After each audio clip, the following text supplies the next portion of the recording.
Está começando mais um episódio da nossa série especial de viagens aqui pela Turquia e também pela Grécia, para conhecer um passado da humanidade que não existe mais, porém deixou vestígios, peças arqueológicas que estão aqui dentro desse prédio, no acervo do Museu Arqueológico de Istambul.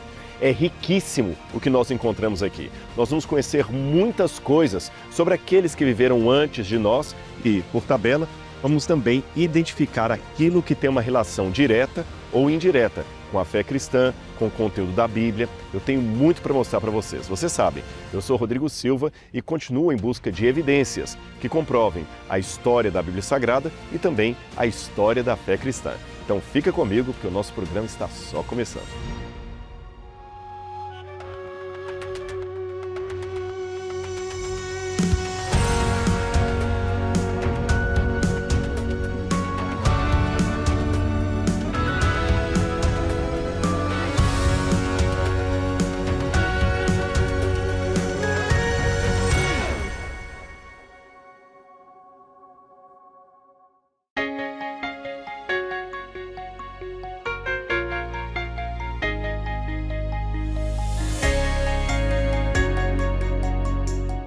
Rodrigo, me fala como é que você faz para gravar tanta coisa nessa mente aí, porque essa é a pergunta que não quer calar. Não dá pra entender. Eu não sei, eu vou falando, vai vir o crescimento. Mas você acha que você, tipo, fica na sua mente tudo que você lê assim?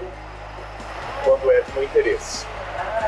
Você entendeu? Por exemplo, se eu perguntar uma coisa, por exemplo, se for lembrar qual o nome do restaurante que a gente comeu hoje, daqui uma semana, eu não vou lembrar nunca, na hora que isso ocorre. Se alguém perguntar assim, você foi pra Turquia, que comida diferente tem lá? Se eu souber uma ou duas, é um conhecimento seletivo. Aquilo que não me interessa, a minha mente não memoriza. E sempre foi assim? Sim, deve ser. Mas o que me dá prazer, me interessa, eu leio uma vez, eu já faço palestra de novo.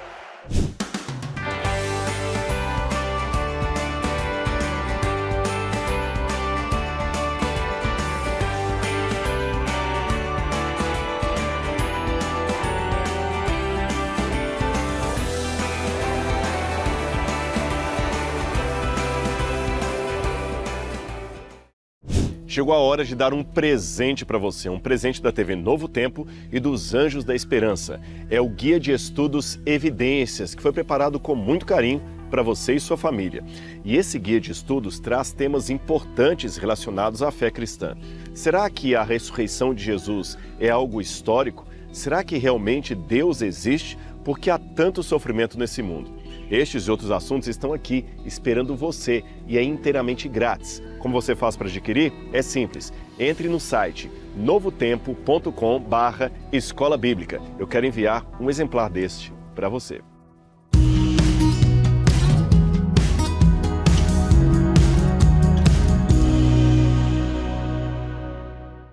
Oi pessoal, nós estamos aqui hoje no Museu Arqueológico de Istambul e eu estou com o celular na mão porque no final eu quero ler um versículo bíblico para vocês. Mas eu quero mostrar para vocês hoje essa coroa. Vejam que linda! É uma coroa que... essa daqui é de ouro, mas ela é feita com folhas de louro e ela era sempre dada para pessoas que ganhavam batalhas, corridas, pessoas vitoriosas que recebiam como prêmio essa coroa linda. E, com certeza, o apóstolo Paulo viu muitas vezes esse tipo de coroa. E vejam o que ele disse, está em 1 Coríntios 9:25. Todos os que competem nos jogos se submetem a um treinamento rigoroso para obter uma coroa que logo perece. Mas nós o fazemos para ganhar uma coroa que dura para sempre.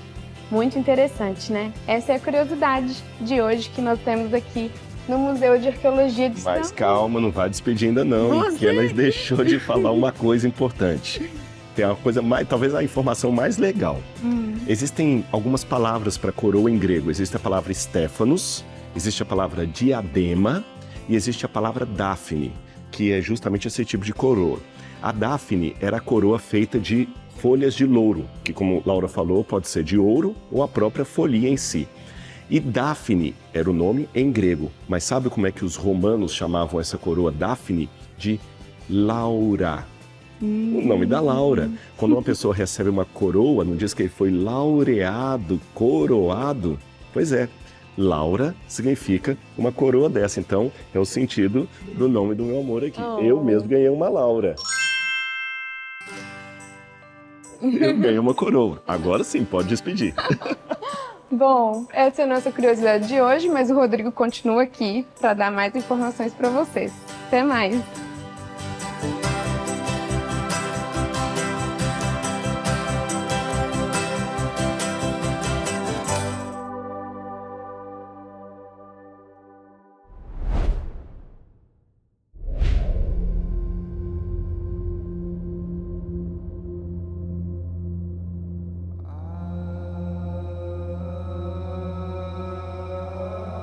Porque aqui lá com mochila não vai dar. Só que amassou bem, né? É.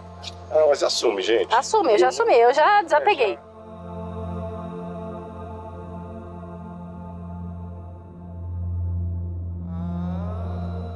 Eu estou agora aqui no Museu Nacional de Istambul, é um museu arqueológico. Estou um pouco frustrado, porque a parte que eu queria mostrar de Mesopotâmia, de Palestina, que envolve a terra da Bíblia Sagrada, está fechada para reforma, então nós não vamos conseguir mostrar dessa vez para vocês. A gente pode mostrar numa outra oportunidade. E logo aqui na entrada, nós temos uma estátua egípcia. Esse aqui é o deus Bes. O deus Bes, na mitologia egípcia, era uma espécie de divindade da fertilidade e um deus que era uma mistura de brincalhão com deus perigoso. Ele era o segundo deus mais temido do panteão egípcio, só perdia para Apep ou Apófis, que era a grande serpente do mal. Agora é lógico, entrando dentro de um museu, eu vou ter que diminuir o meu tom de voz, a gente mudou até o equipamento para não atrapalhar os outros visitantes, mas eu não poderia deixar de mostrar pelo menos essa parte do museu para vocês. E, gente, tem muita coisa legal, mesmo não mostrando a parte de Mesopotâmia e Palestina, ou Israel, como a gente coloca até hoje, mesmo não podendo mostrar essas partes, ainda assim tem uma riqueza tão grande que eu não poderia ir embora de Istambul sem mostrar essa coleção para vocês. Então venham comigo e eu vou mostrar algumas peças ainda, porque o tesouro é muito maior, tá bom? Vou mostrar algumas coisas que ilustram um pouco da história passada e a história bíblica. Vem comigo.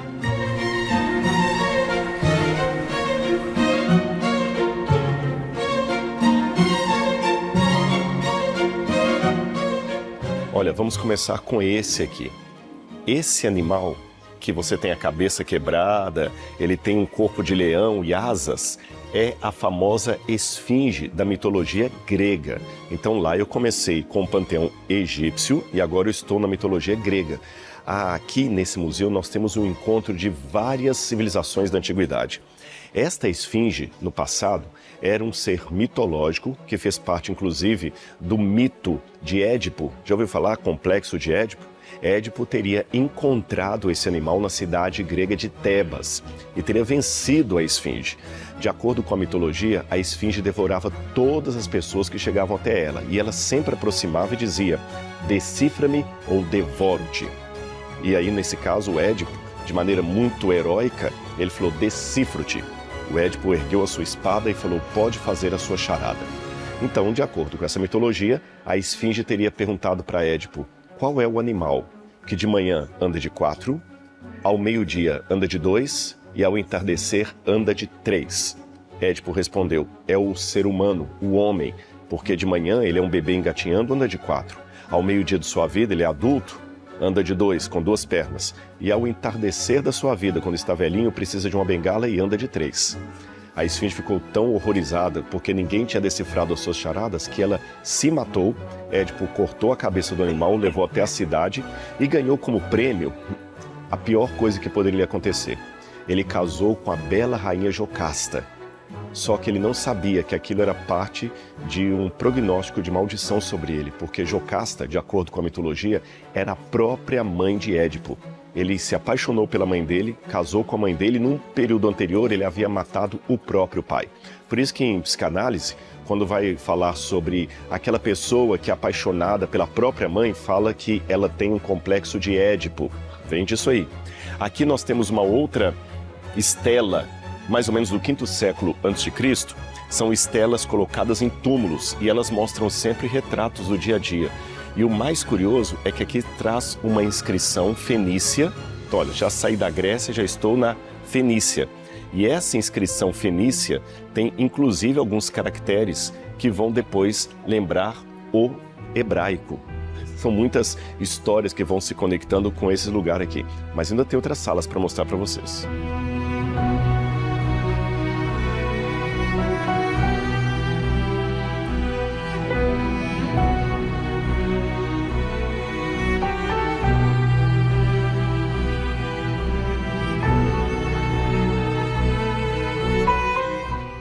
O legal de estar nessa coleção do museu é que ela me ajuda a dar contexto para muitas coisas que estão na Bíblia Sagrada.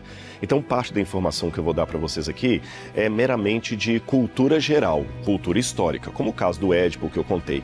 Mas outros elementos que estão aqui me ajudam a dar contexto para a Bíblia. E um deles está aqui. Vejam, aqui nós temos uma caravana com vários cavalos e mulheres montadas a cavalo. São mulheres ricas, que você pode perceber que elas têm aqui um servo levando-as.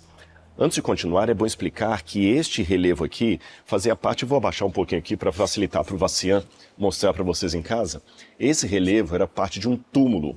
Hoje nós gastamos muito tempo da nossa vida colocando fotos no Instagram, fotos na internet. Naquela época, a foto que eles colocavam era nos túmulos, do dia a dia.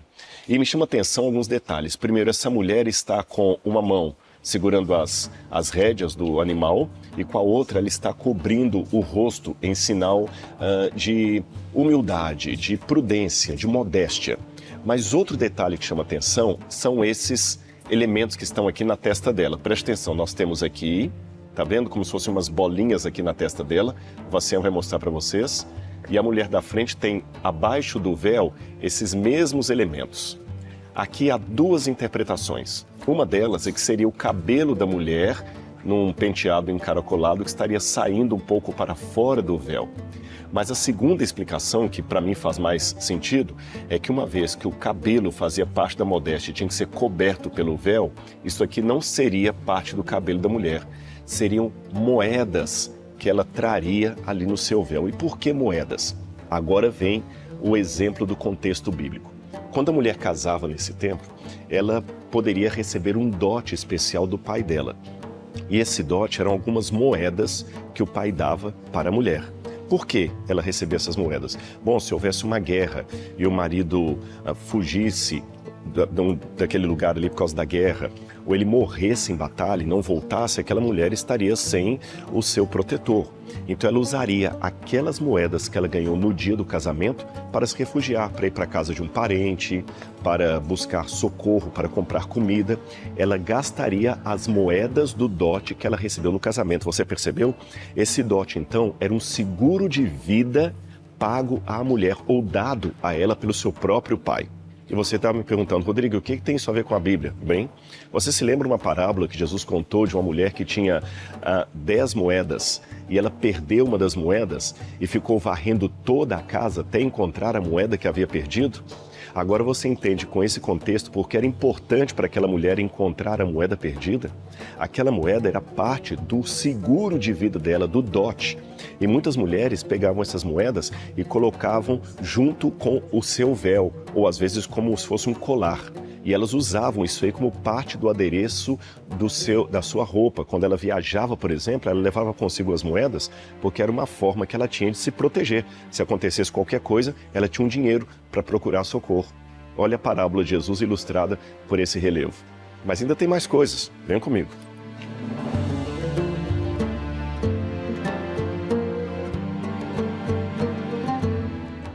Essa parte aqui também me interessa. Eu vou voltar para a mitologia grega.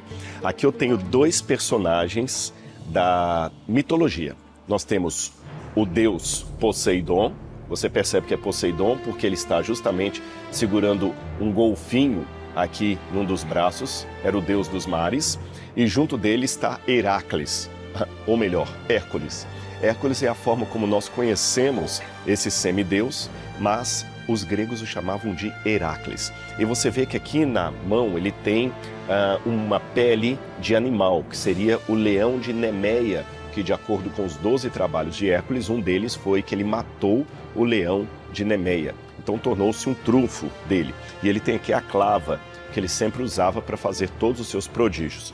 As pessoas então que eram sepultadas deixavam marcado ali, não apenas no seu túmulo, cenas do seu dia a dia, mas também a crença delas. E entre essas crenças estava também a esperança da cura.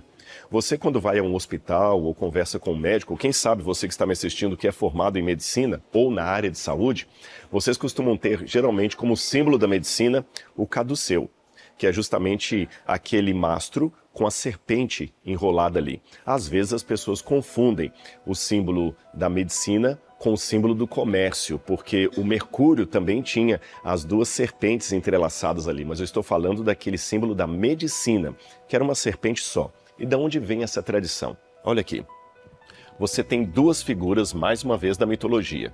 Asclépios, ou Esculápio, que é o deus da medicina para os gregos, e do lado dele está Hygieia. Hygieia ou Higiênia, como a gente falaria aportuguesando, seria a deusa da saúde, da cura. E ela é justamente a raiz da palavra higiene que nós usamos até hoje.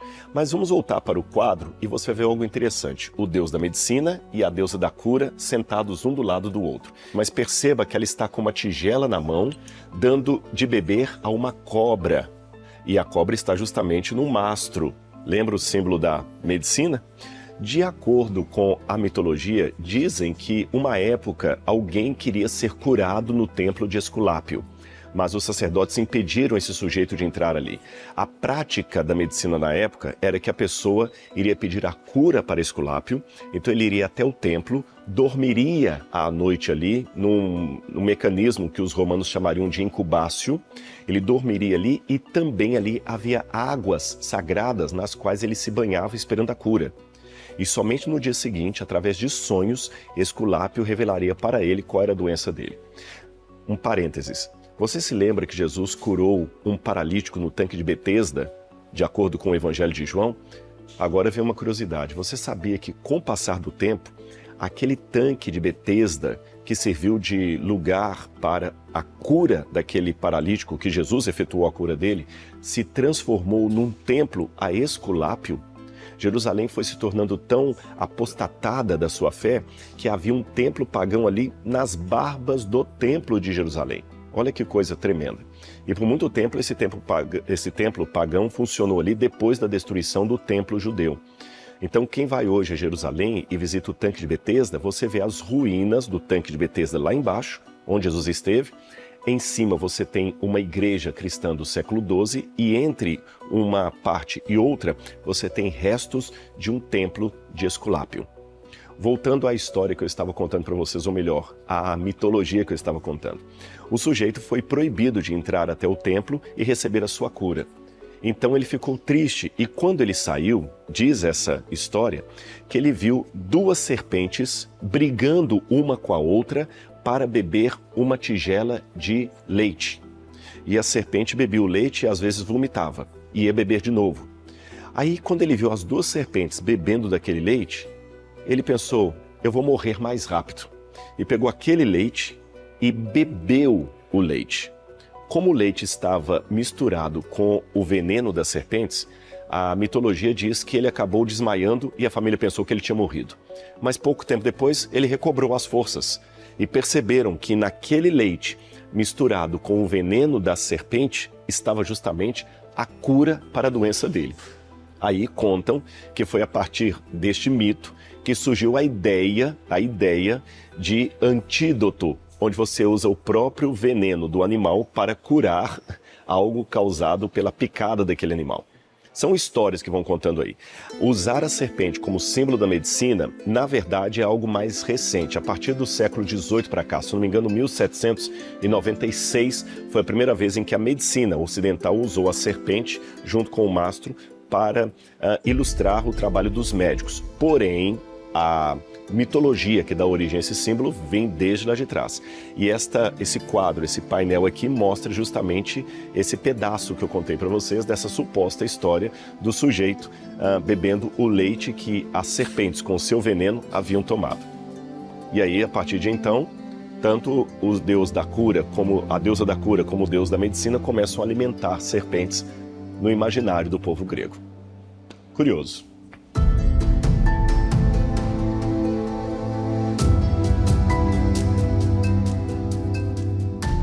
Aqui um pouquinho da história das Olimpíadas, dos gladiadores. Quando a pessoa ia se apresentar, normalmente passava óleo perfumado em todo o gladiador ou naquele grande atleta, e depois que esse óleo perfumado era passado, eles iam limpando aquilo ali, fazendo uma esfoliação da pele, digamos assim, com esse tipo de instrumento que você está vendo aqui. Ele é feito geralmente de bronze.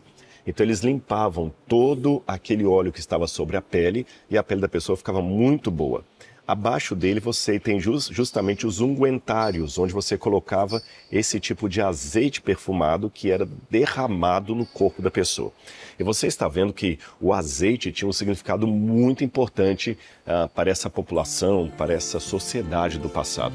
Por isso que na Bíblia tantas vezes é mencionada a importância da unção para ungir os enfermos. O Salmo 23 fala: unges minha cabeça com óleo, meu cálice transborda. E o próprio Jesus de Nazaré era quem? O Christos, o Messias, aquele que foi ungido. Então você vê que a Bíblia, embora seja a palavra de Deus, ela não caiu pronta do céu de maneira independente de tudo. Ela dialogou bastante com a cultura em meio à qual os seus autores existiram. Muito interessante, não é?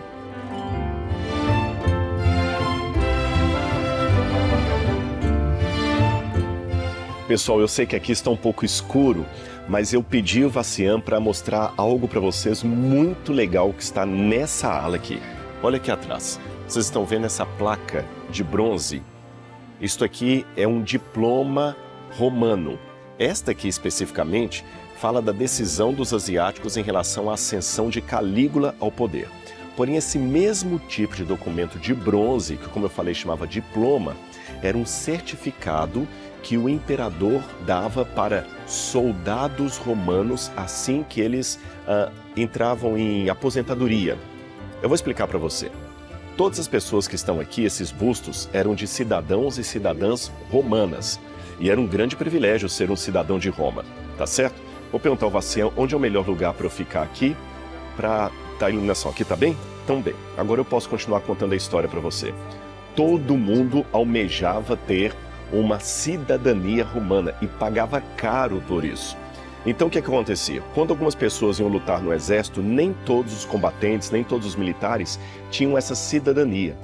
Então ele lutava por quê? Muitos deles renunciavam durante todo o período de serviço militar a ter uma família, a ter esposa, a ter filhos. E eles trabalhavam arduamente, defendendo os limites de Roma e conquistando novas terras para Roma. E nessa situação toda, era esperado que ao final do seu serviço militar, ele fosse recompensado. Então o que o diploma garantia para o soldado? Que assim que ele desse baixa de todos os seus serviços militares, ele teria garantido para si e para a família que ele haveria de constituir cidadania romana, uma aposentadoria e uma terra para ele poder plantar, colher e morar. Vou repetir, ele ganharia cidadania romana para si e para a família que ele iria constituir, uma aposentadoria e, além disso, terra para que ele pudesse cuidar.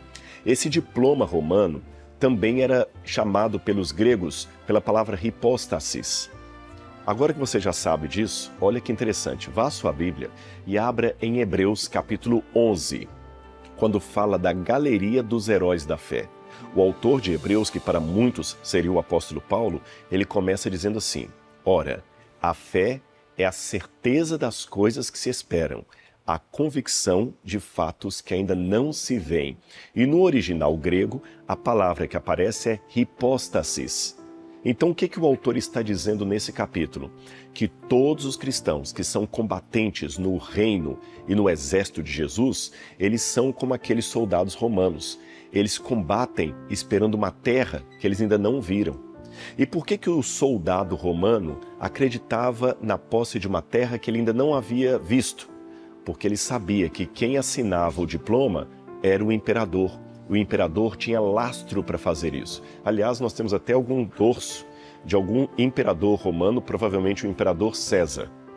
Como eles confiavam que Nero César tinha condições de assinar um diploma, ele acreditava, pela fé, que ele teria uma terra na qual ele nunca pisou. Por quê? Quem assinava o documento era o imperador, ele tinha lastro. Então, aproveitando esse contexto, é como se o autor de Hebreus falasse: nós temos um rei que é muito maior do que todos os imperadores de Roma juntos. Esse rei do universo, ele prometeu uma terra para nós, um diploma. Por isso que nós vamos lutar por aquilo que nós não vimos ainda, a certeza de coisas que nós esperamos. E depois, se você olhar a continuação do capítulo 11 de Hebreus, ele dá o exemplo de vários heróis do Antigo Testamento, homens e mulheres, e sempre fala: eles morreram esperando o cumprimento da promessa, morreram sem ver a terra. Abraão esperava a cidade que tem Deus por arquiteto. Ora, se nós temos essa multidão de testemunhas, continua dizendo, que morreram fiados nessa promessa porque reconheceram a assinatura divina sobre o nosso diploma, nós temos motivos maiores do que os romanos de lutar no exército de Cristo e não do imperador.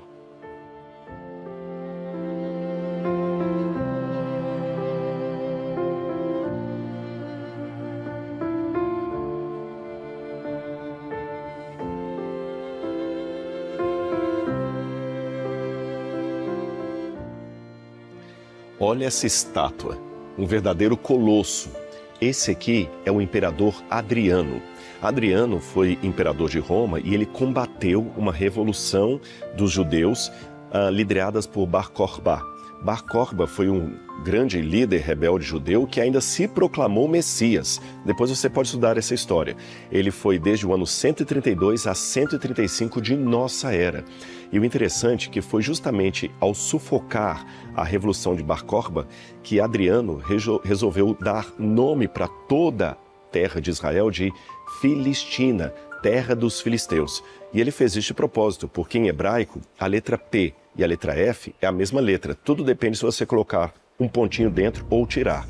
Filistina, terra dos filisteus, é um trocadilho com Palestina. E assim, aquela terra recebeu o nome Síria-Palestina. E aí você sabe, isso só vai mudar com a criação do Estado de Israel, mas isso é outra história. Gente, se me deixar no museu, eu falo o dia inteiro e o tempo hoje já acabou.